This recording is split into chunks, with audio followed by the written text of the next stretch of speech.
Hindi आशुलिपि dictation. Heading is जमीन की लूट। दैनिक जागरण 100 वर्ड पर minutes 10 second 5 second. Jammu Kashmir के रोशनी भूमि घोटाले में जिस तरह राज्य के कई बड़े नेताओं के नाम सामने आए हैं, उससे यही पता चलता है कि धांधली को शीर्ष स्तर पर संरक्षण मिला हुआ था। इस संरक्षण के कारण ही इस पर हैरानी नहीं कि घोटाले में प्रमुख नेताओं के साथ साथ नौकरशाह, व्यापारी एवं अन्य प्रभावशाली लोगों के भी नाम सामने आ रहे हैं। अभी तक के आकलन के अनुसार यह घोटाला करीब 25,000 करोड़ रुपए का है।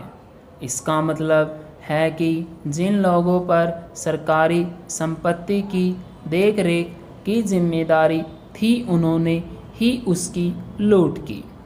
यह एक तरह से बाढ़ खेत को खाए वाला मामला लगता है।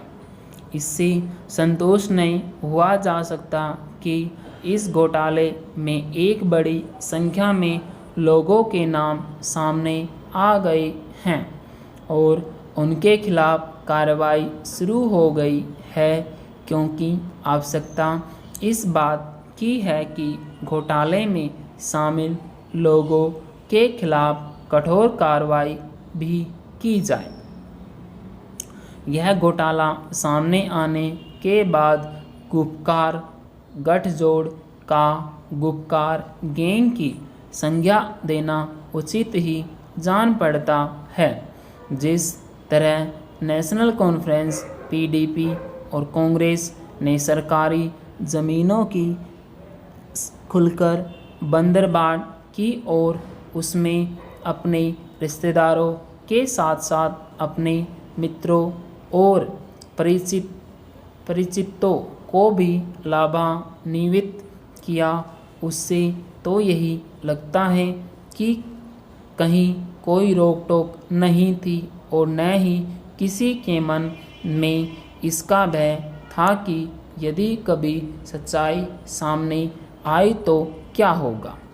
रोशनी योजना में धांधली के जैसे तथ्य सामने आ रहे हैं, वे यह भी बताते हैं कि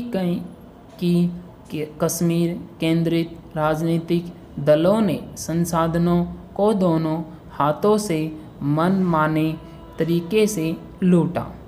यह तो गनीमत रही कि मामला हाई कोर्ट के पास गया और उसने सीबीआई को जांच के आदेश दिए, अन्यथा हजारों करोड़ रुपए का यह घोटाला तो दबा ही रहता। आखिर यह तथ्य है कि हाई कोर्ट को पूर्व की जांच एजेंसियों को इसके लिए फटकार लगानी पड़ी कि उन्होंने अपना काम सही तरीके से नहीं किया। इस घोटाले ने इस आवश्यकता को नए सिरे से रेखांकित किया है कि सत्ता के शीर्ष पदों पर बैठे लोगों की निगरानी की ज़रूरत है।